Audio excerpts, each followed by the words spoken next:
Ito yung pinakahihintay ng lahat. Ang current world champion na si Grandmaster Ding Liren, makakalaban niya si world champion Magnus Carlsen. I mean, dating world champion. Kasi binitawad niya na yan.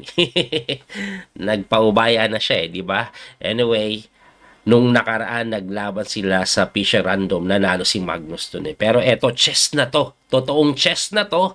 Ano ba ang nangyari? Dito pa rin po tayo sa Grand Chess Classic 2024, round number 3. Puti po si Magnus, nag-D4 po siya.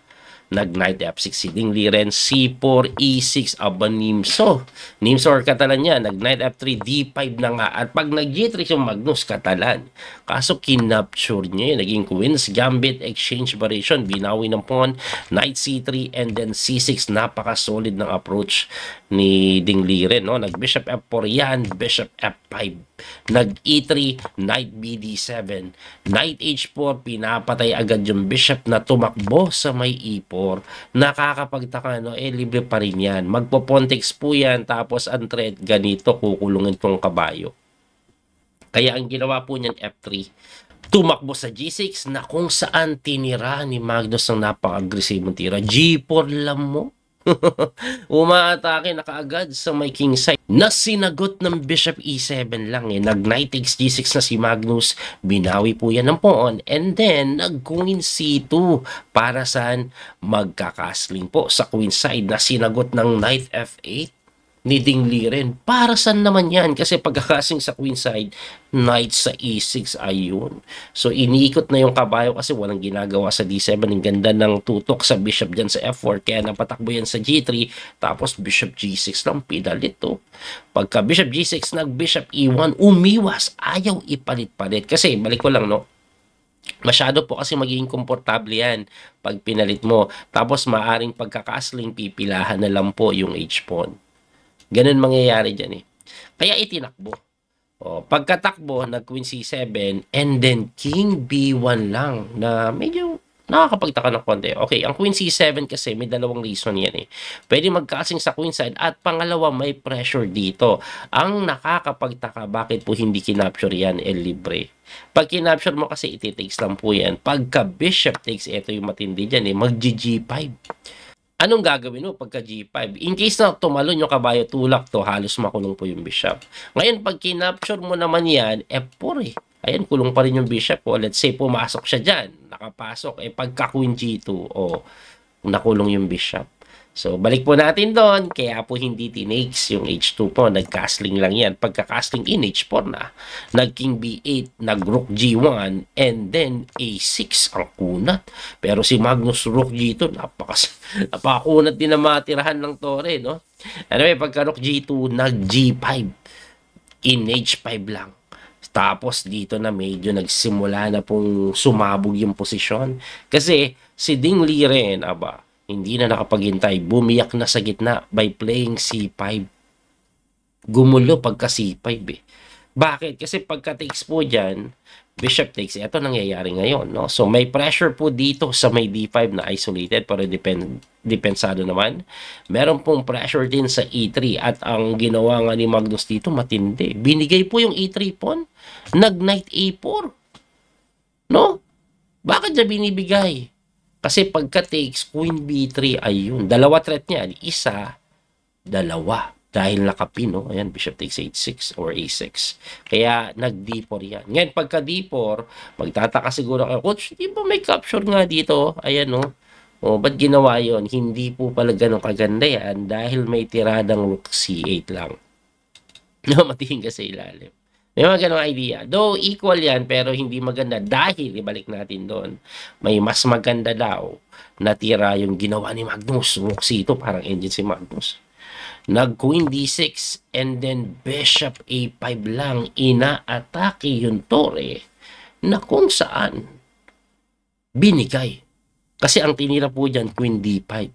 Ibabalik ko lang, bakit po binigay? Baka kasi magtaka kayo eh. Hindi po kasi pwedeng umalis sa D-file ito pong tore. Example po kasi, pumunta ka dito or kahit saan, magkakaroon po na Queen takes Bishop na pag kinapture mo, libre yung Reyna, one piece up. Ngayon, pag tumira ka naman ng Rook D7, maintain lang po yung depensa sa Queen, may Knight B6 oh. O, saan pupunta? Babalik ka, the knight c4, ayun, sa pool, sa pool, sa pool, mali pa araw, pero basta sinapool. Anyway, balik po tayo doon. Kaya nga po ang tinira ni Ding Liren, Queen D5, na kung saan, hinahamon yung Queen, pero nakakapagtaka kasi binibigay yung tore na kinain ni Magnus. Tapos kinain lang ni Ding Liren yung Queen. Palitan ng Reyna, binawi po yan ng pawn, and then Rook takes D8, at sa unang tingin, ano evaluation nyo? Di ba lamang ang puti? Kasi quality up, materially up quality.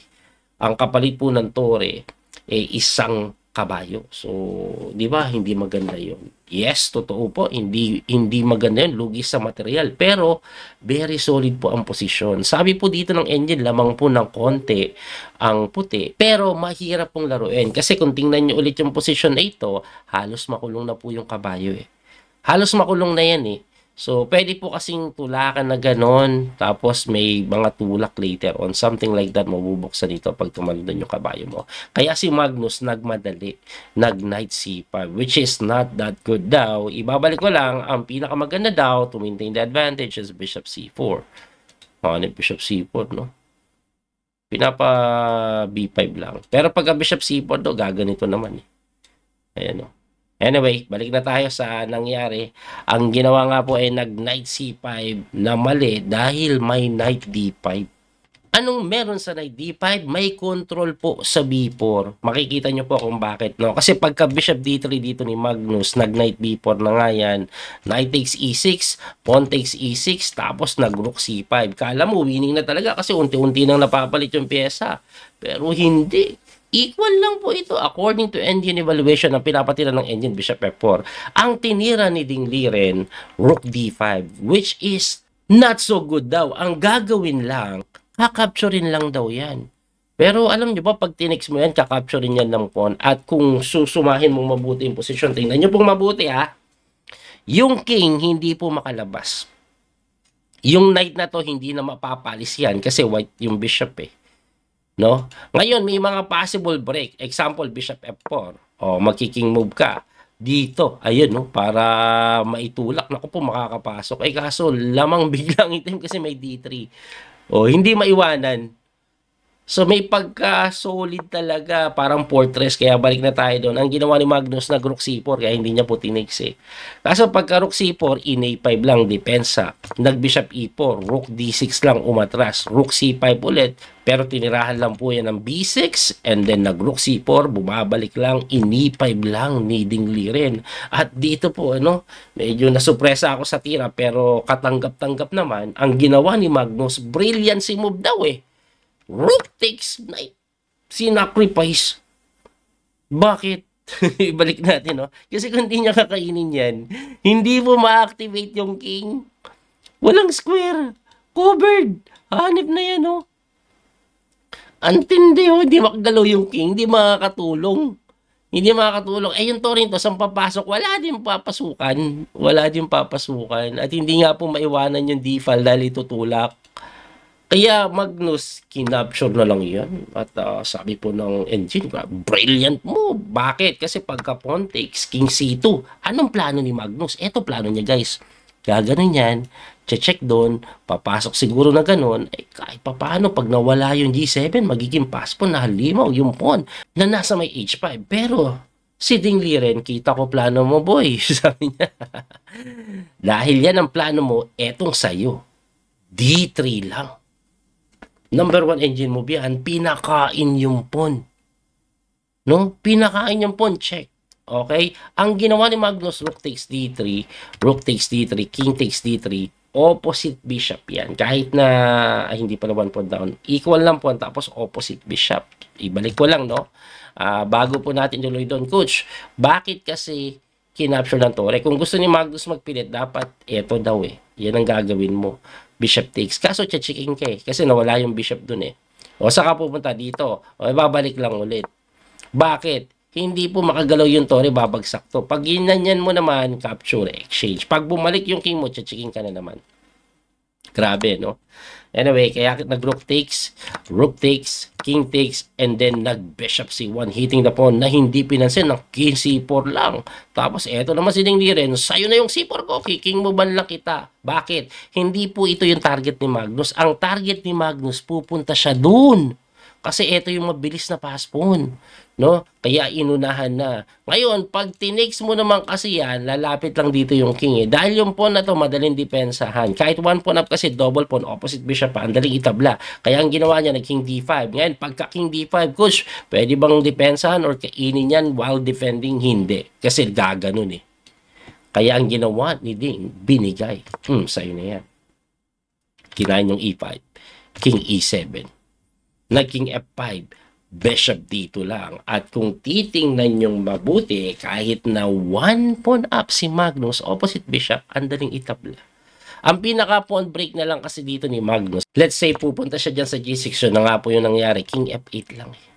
Oh, pag tinulak mo, kakainin lang yan, takes. So, hindi ka makaka-break kasi every tulak mo, babantayan lang to eh. Pag tumakbo yung king mo doon, it doesn't matter, no? Kasi bantay sarado to, hindi ka makakreate ng passport. Madali pong tabla yan, kaya ang ginawa na lang, nag-bishop d5, gumanon, at nagpabalik-balik, tabla na po yung laban.